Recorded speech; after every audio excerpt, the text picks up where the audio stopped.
Welcome to the Capital News. I am your host, Alex Karitis. Today is August 13th, 2019. Thank you so much for joining me.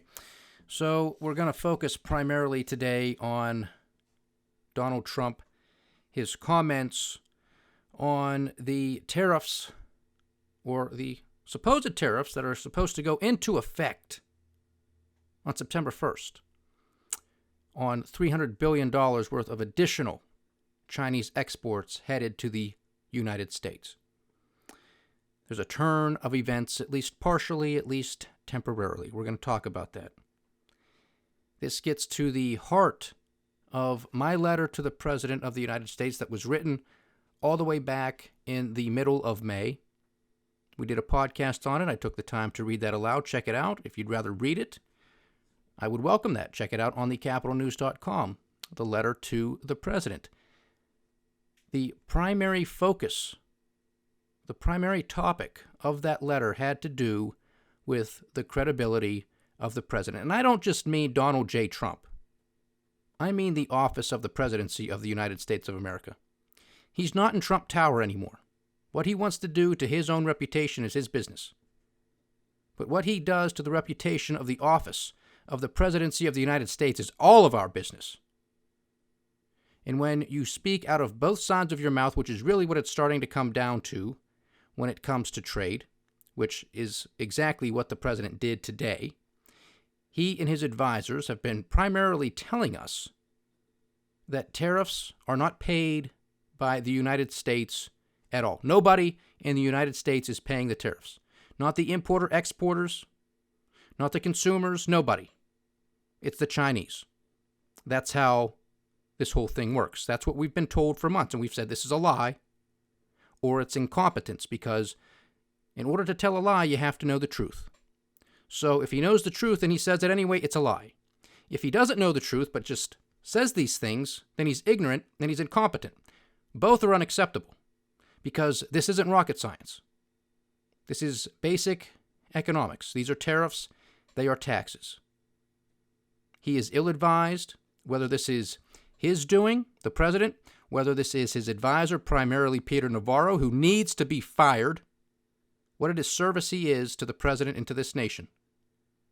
To go on the news, the mainstream media, to advise this president and to tell him that, hey, the U.S. doesn't pay tariffs.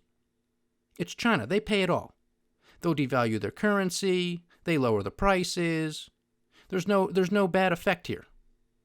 Well, then why would the president come out today and say that he is temporarily delaying the tariffs that are supposed to go into effect on September 1st? Now, it's not the entirety, okay? There's supposed to be a 10% tariff on $300 billion worth of additional Chinese goods, okay? Now, some of the research that I came across today, again, not my research, but research that has been conducted on this already, is saying that about half of that, so about $150 billion of it, will continue to be subject to taxes on September 1st.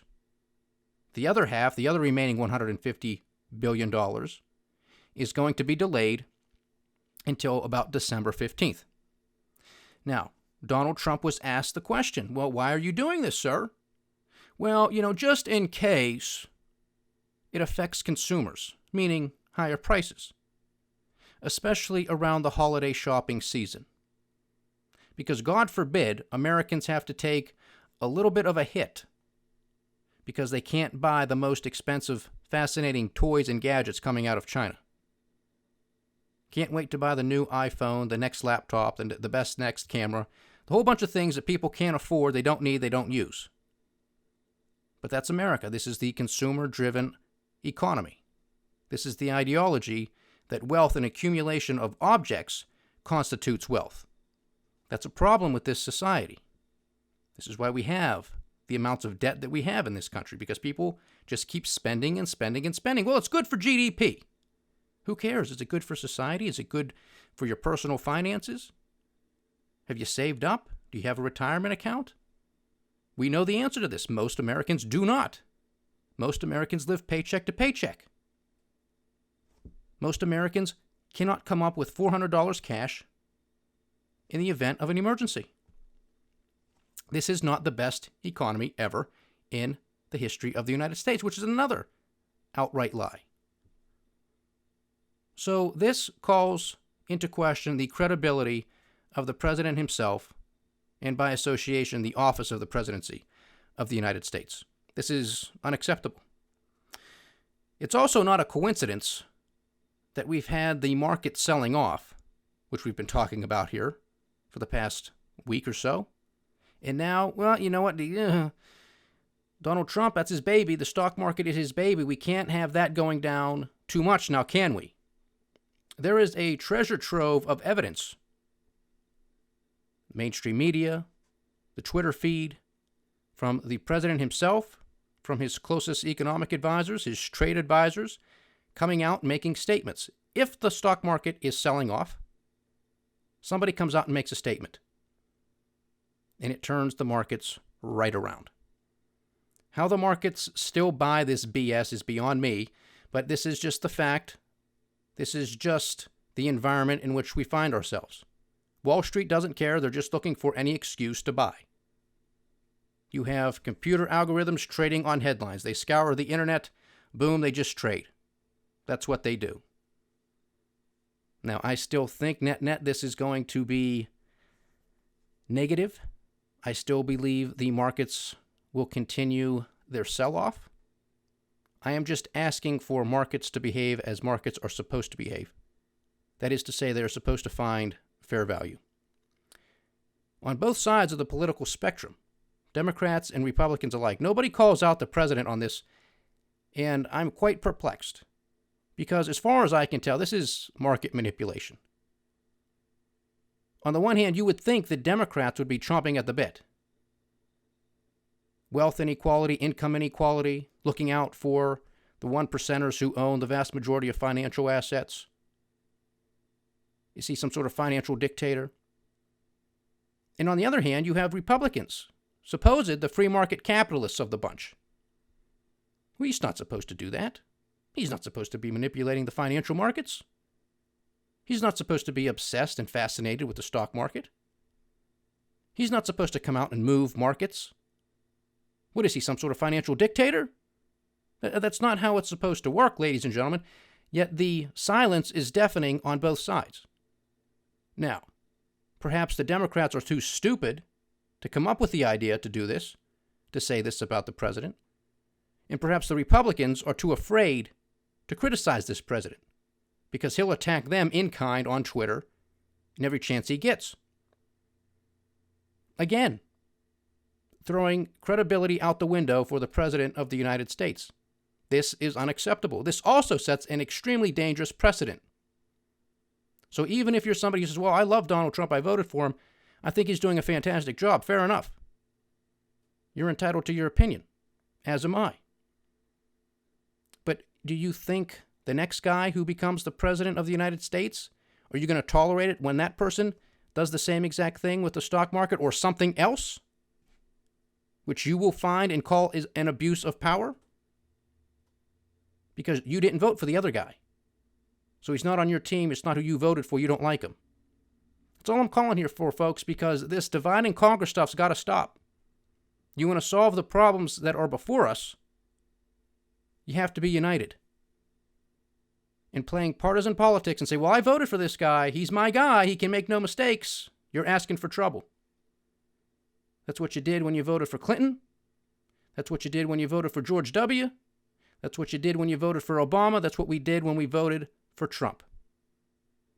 8 years crisscrossing the supposed political divide. They're one and the same, ladies and gentlemen. You don't get to $23 trillion, most of it over the course of the past 20 years, like that, if they're not in lockstep with one another. It's divide and conquer. It's a strategy that has withstood the test of time. Because it works. And it works fantastically well.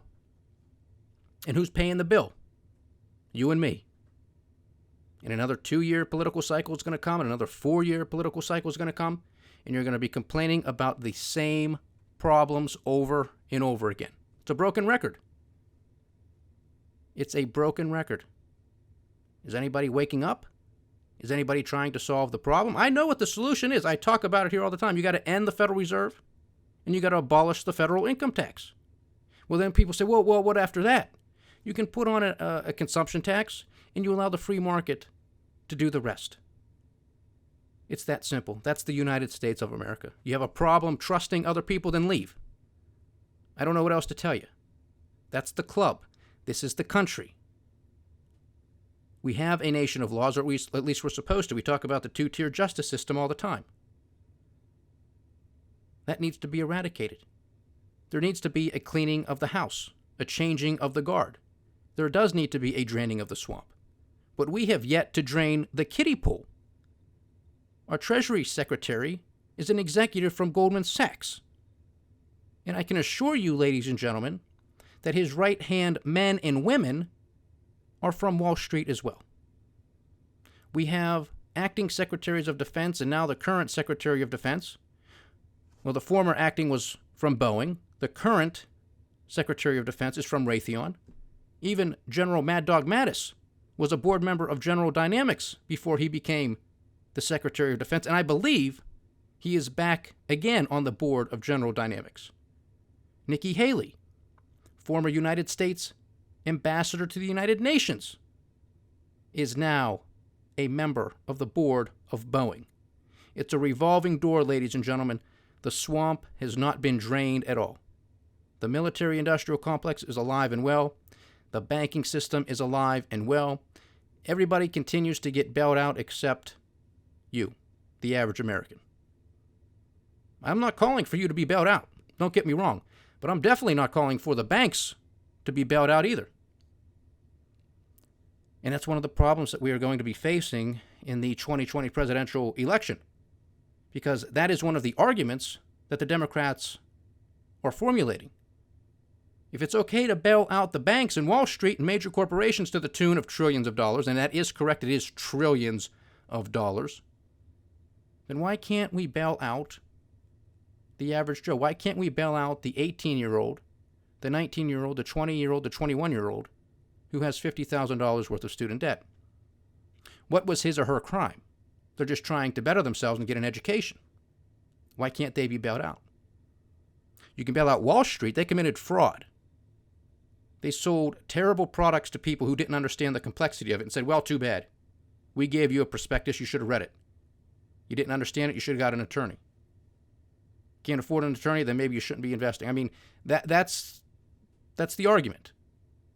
That's the argument. Buyer beware. And they got away with it. And not only did they get away with it making profits in the interim, when the whole house of cards came down, they're the ones that got bailed out.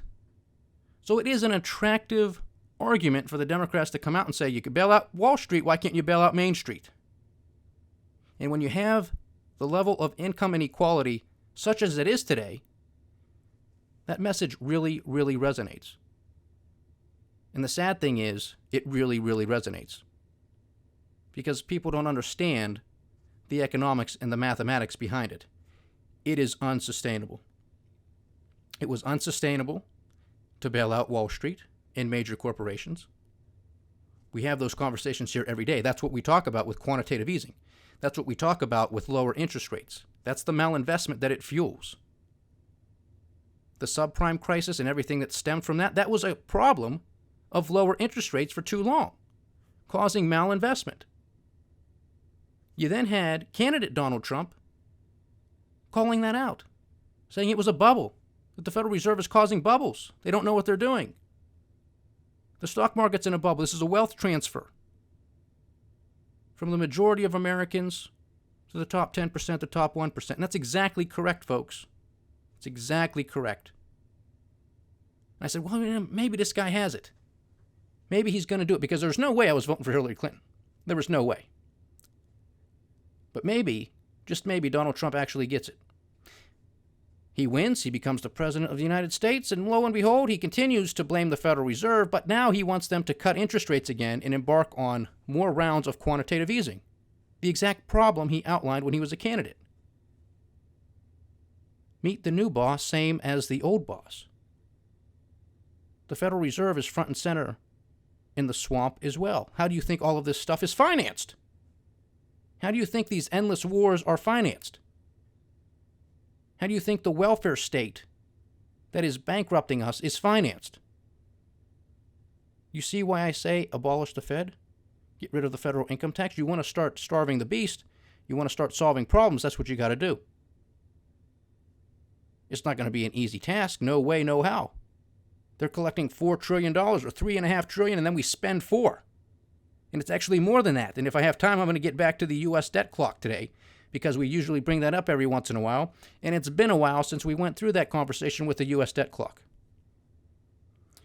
So, Donald Trump comes out, says he's delaying some of the tariffs until December 15th because he doesn't want to affect prices. Of course, we've been told for months that China's paying them. So now why does he have to come out and say it's a concern?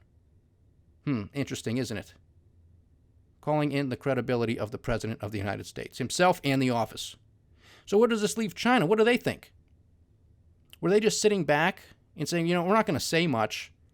We're just going to let this guy negotiate with himself. Just give him the silent treatment. Well, it seemed to work.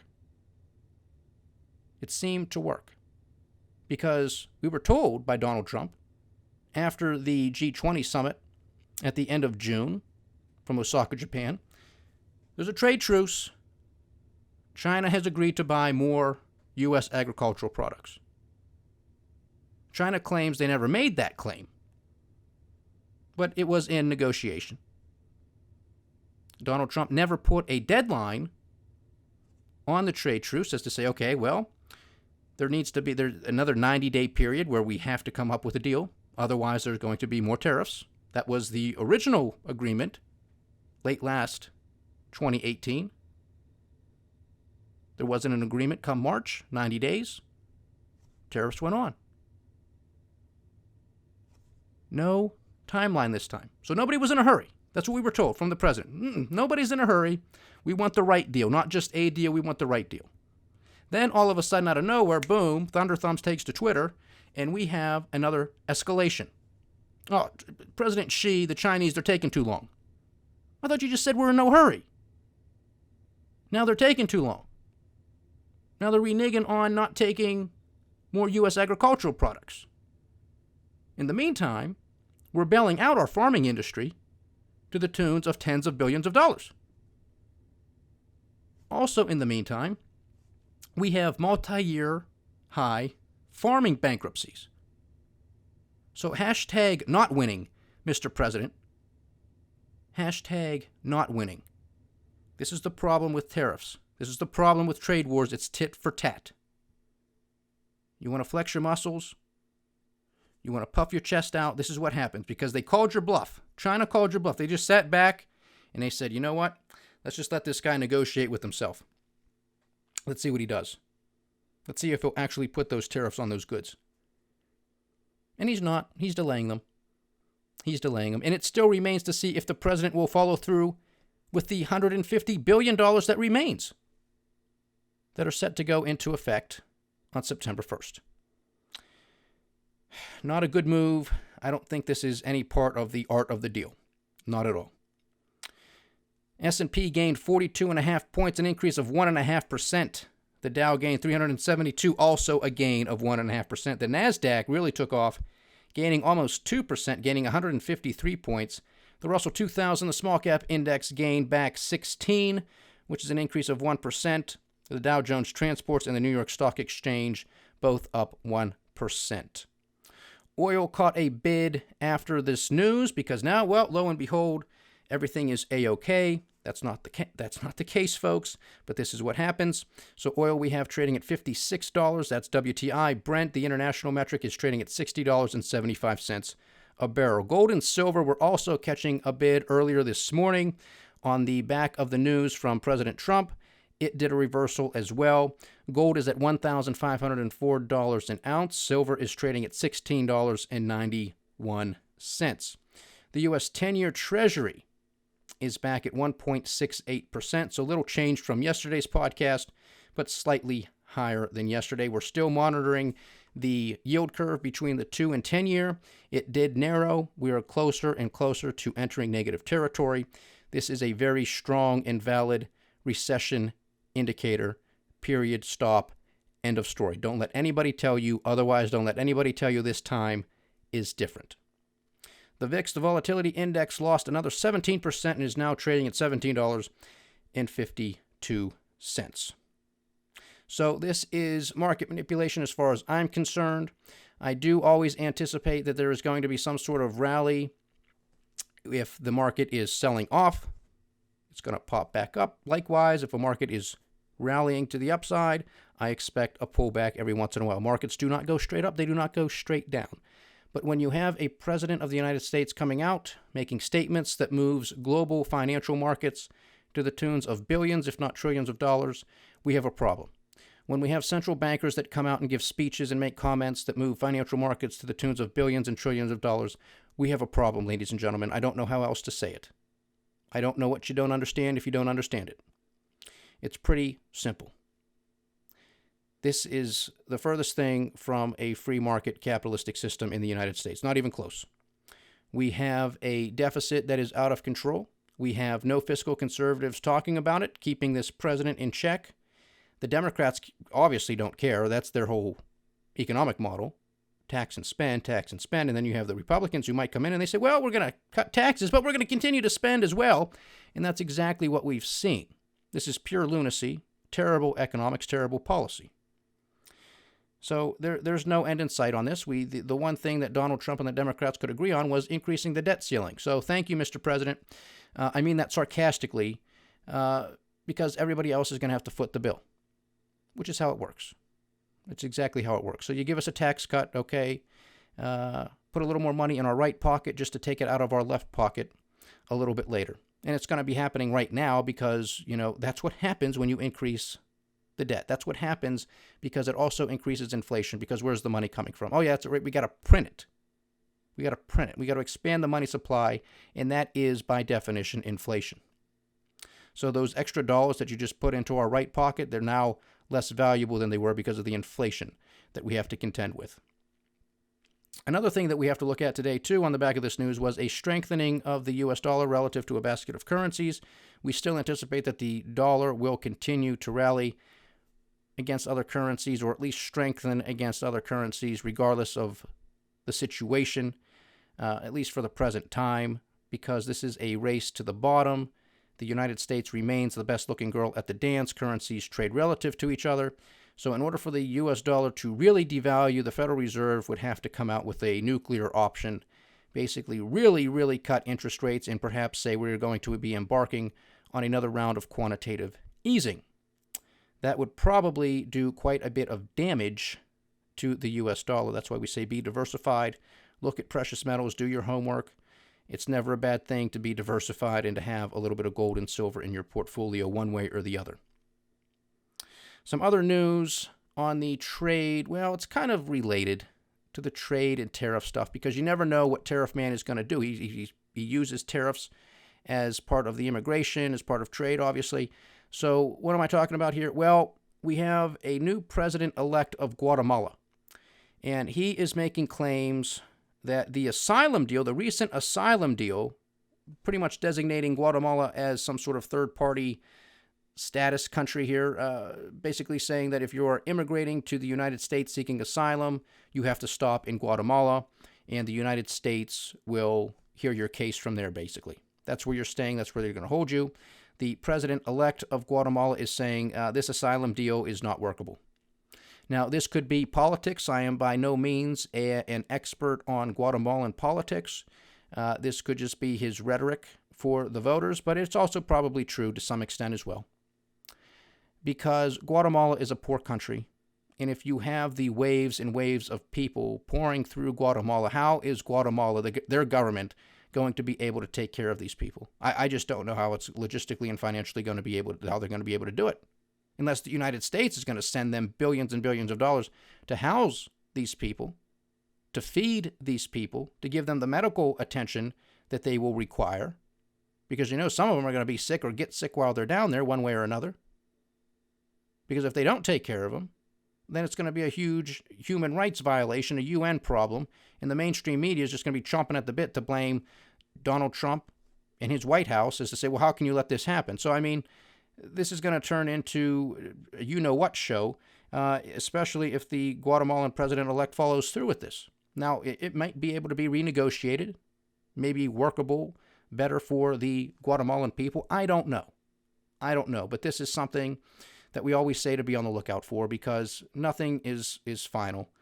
The president got his moment in the sun to get Guatemala to agree with this, but it was with an outgoing government. So, quite convenient for that person, I guess, to score a couple points with Donald Trump, and now he has to contend with the next government moving into Guatemala. Very interesting. The other thing that the president mentioned today was the escalation with Hong Kong, the protests that are taking place in Hong Kong. Obviously, he was wishing that situation does not boil over. Many people may think that it is boiling over. I don't think it's yet at the boiling point. I think we're going to see the boiling point if China actually enters Hong Kong militarily. And the president did say that U.S. intelligence was telling him that China is amassing on the Hong Kong border. Now, if China should step foot into Hong Kong, all hell will break loose. So basically you say, well, if Chinese tanks are in Hong Kong, anticipate the financial markets to tank as well, because that will get pretty nasty pretty quickly. Again, we pray for peace and prosperity here at the Capital News, which I think we should all be doing the same thing, because if it's not Hong Kong and China, it's India and Pakistan, it's the United States in Venezuela, it's the United States in Syria, in Afghanistan, saber-rattling with Iran. It's all over the place. Can't afford it, don't need it, don't want it. Now, wrapping up here real quickly, I am going to get to the debt clock, because we were talking about the U.S. deficit the other day, trumping where it was right now the entirety of last year. And we still have a month and a half to go with the current year fiscal year, I should say. So right now we're talking about spending $4.4 trillion. We bring in $3.4 trillion, so that's just about, right now, because I did some rounding, it's right about $1 trillion, the difference. $1 trillion. That's fantastic. We're at the end of a business cycle. We have trillion-dollar deficits. And this is on budget. This doesn't count the off-budget items, okay? But don't worry, because the U.S. debt clock, usdebtclock.org, check it out. They also take into consideration the off-budget items. If you're taking off-budget items into consideration, you're talking about federal spending at $5.2 trillion. So forget about the $4.4 trillion I just told you. It's actually $5.2. But of course, the government can do whatever they want with their books. You try fixing your books, see what happens to you. On books, on budget, we have a near $1 trillion deficit at this point. Looking at off budget, we're looking at $1.2 trillion deficit at the end of a business cycle in an economy that's supposed to be the best ever. This just does not make any economic sense whatsoever. This again goes right back to the beginning of this podcast, calling into question the credibility of the president. I don't know who is advising this man, but they need to go. And if it's the president himself coming up with all of these statements, then he might have to go as well. Because this, I'm telling you, and believe me, folks, this is not just me picking on President Trump. I want the president to succeed. I want the country to succeed.